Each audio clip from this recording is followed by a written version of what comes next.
আম যে পাড়ায় খাচ্ছ, গাছ কি তোমাদের? এই তো মিথ্যা কথা বলিও না, আমি দেখলাম যাওয়ার সময়,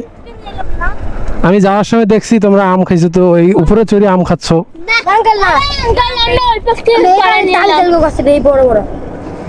পারো না, তুমি বলো তো, সত্যি কথা বলো তো, এই গাছে আম পাড়ায় খাচ্ছ না তোমরা? এগুলো তো মানুষের না, এই গাছগুলো সরকারি, তাহলে তো আরো খাওয়া যাবে না। এগুলো তো ব্যক্তিগত হইতে পারে, সরকারি তো না আম গাছ। এই যে তাহলে মালিকানা দেখিয়ে তো তোমাদের দৌড়ে নিয়ে দিছিল।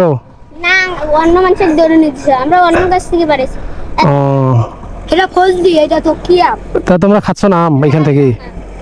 তোমাদের বাসা কোথায় তোমাদের? এখানে বাসা? এই এলাকার নাম কি? রুস্তমনগর।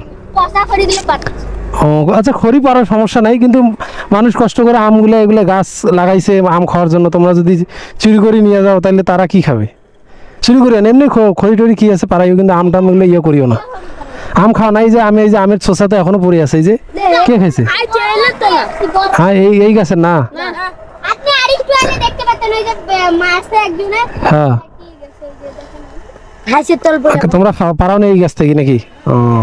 পারাইও না, বুঝছো, মানুষ এত কষ্ট করে গাছ লাগাইছে মানুষের না, যদিও খাইতে ইচ্ছা মন চায়, মালিক যারা তাদেরকে বলিয়া চাবা তারাই দিবে।